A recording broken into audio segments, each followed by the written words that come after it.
मैं भारत को भारतीयता की मान्यता के आधार पर फिर से खड़ा करना चाहता हूं, उस काम में लगा हूं। जो कुछ मैंने आपको समझाया वही बात आप अपने पड़ोसी को समझाइए, और रोज अगर किसी एक व्यक्ति को आप ये बात समझाएंगे तो एक साल में हर व्यक्ति 365 परिवारों तक ये संदेश पहुंचाएगा, और वो 365 परिवारों में कौन जाने दूसरा राजीव दीक्षित पैदा हो और इस देश के हजारों घरों तक वो मैसेज जाए। घर घर में, गांव गांव, गली गली में ये संदेश पहुंचाने की जरूरत है, और ये संदेश पहुंचाने का काम आपको करना है। करोड़ तो 110 लाख करोड़ रुपए खर्च हो चुका है, और गरीबी है कि बढ़ती ही जा रही है। एक दिन मैंने हिसाब निकाला कि अगर हमने 11 पंचवार्षिक योजनाएं नहीं बनाई होती थोड़ी देर के लिए, और 110 लाख करोड़ रुपए सीधे गरीबों में बांट दिया होता, तो हर गरीब को 1.5 लाख रुपए मिल गया होता।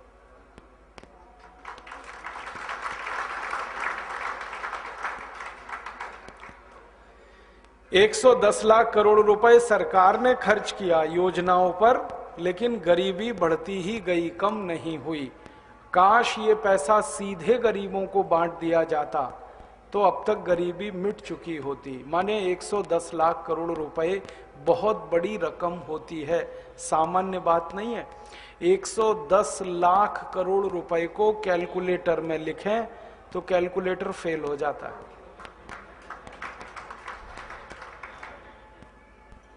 कैसे फेल हो जाता है? कैलकुलेटर में 12 अंक आते हैं और 110 लाख करोड़ लिखने में 16 अंक लगते हैं। कैलकुलेटर में ये रकम आती नहीं है, बहुत बड़ी रकम है। 110 लाख करोड़ से सोना खरीद लें जो सबसे महंगा है, 17,000 रुपए का 10 ग्राम है इस समय, तो 110 लाख करोड़ से सोना खरीद लें तो भारत देश का पूरा आंध्र प्रदेश, पूरा तमिलनाडु, पूरा केरल और पूरा कर्नाटक और महाराष्ट्र का आधा हिस्सा, इतना बड़ा इलाका इस देश का, इस इलाके के एक एक गांव की सड़क पर 10 मिलीमीटर मोटा सोने का पतरा बिछा सकते हैं।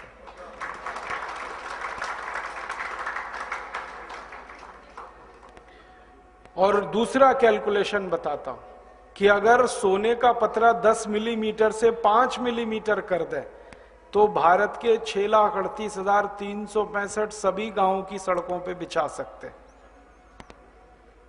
इतनी बड़ी रकम है 110 लाख करोड़, मामूली रकम नहीं है जो खर्च हुई है। अब एक तरफ 110 लाख करोड़ का खर्चा भी हो गया और गरीबी भी नहीं मिटी। ये अफसोस की बात है। या तो ये पैसा खर्च ना हुआ होता तो हम दिल पे पत्थर रख लेते कि गरीबी इसलिए है कि हमारे पास पैसे ही नहीं खर्च करने को। लेकिन एक तरफ हमने 110 लाख करोड़ खर्च भी करा दिया और गरीबी भी नहीं मिटी देश की।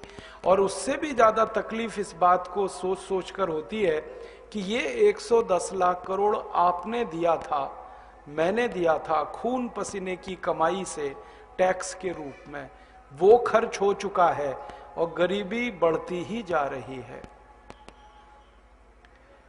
दुनिया में 200 देश हैं इस समय। इन 200 देशों की एक सूची बनाई जाती है हर साल।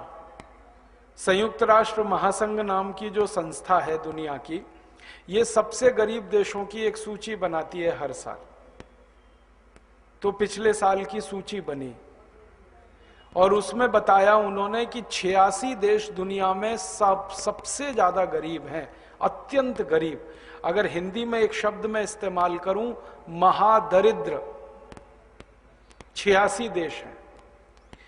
और उन 86 देशों की सूची में भारत का नंबर 70वां है। इसका अर्थ समझ लीजिए, दुनिया में 69 देश हमसे ज्यादा अमीर हैं, जो महादरिद्र हैं वो हमसे भी ज्यादा अमीर हैं। हमारी स्थिति उन महादरिद्र देशों में भी सबसे नीचे है, 70वें नंबर पे।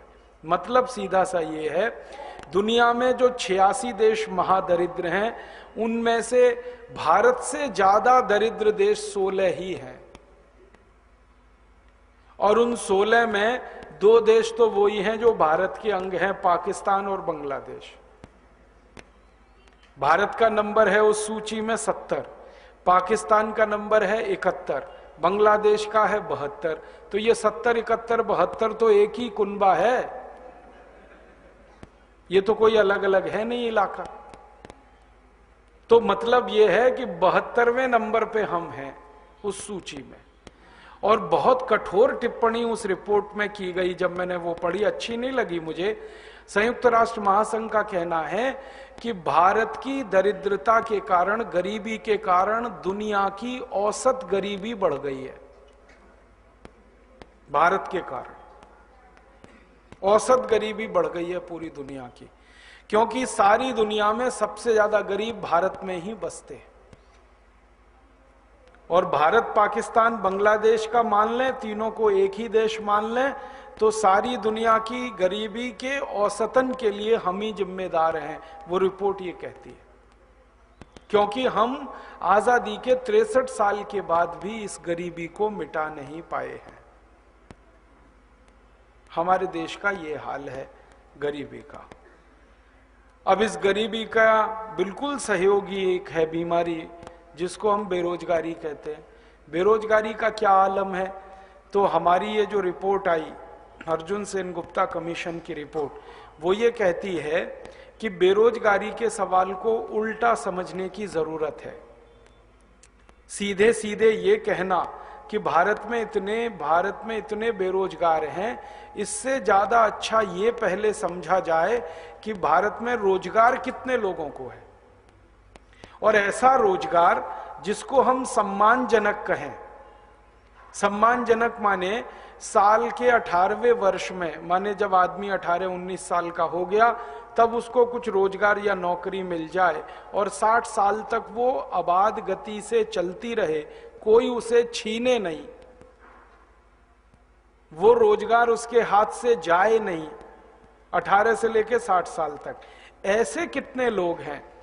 तो वो रिपोर्ट ने कहा कि भारत में जो पक्का रोजगार है, जिनकी नौकरी कभी नहीं जाती, ऐसे सिर्फ 3.5 करोड़ लोग हैं पूरे भारत में। सिर्फ 3 करोड़ 50 लाख, 115 करोड़ में जिनकी नौकरी कभी नहीं जाएगी, जिनको रोजगार बहुत सम्मानजनक मिला हुआ है। वो 3.5 करोड़ लोग कैसे हैं? तो उसका हिसाब है पूरा। 14 लाख लोग तो सेना में हैं, भारत की आर्मी में, 14 लाख के आसपास। सेना में, वायुसेना में, जल सेना में, तीनों में मिला के 14 लाख हैं। और करीब करीब 15-15.5 लाख हैं रेलवे में, इंडियन रेल, भारतीय रेल। और करीब करीब 17 लाख हैं बैंकों में, भारत की जितनी भी बैंकें हैं।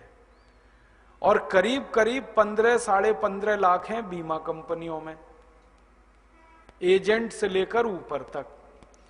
और करीब करीब 44 लाख के आसपास हैं केंद्र सरकार के पब्लिक सेक्टर में, जैसे BHEL है, भारत हैवी इलेक्ट्रिकल्स लिमिटेड है, steel authority of India limited है।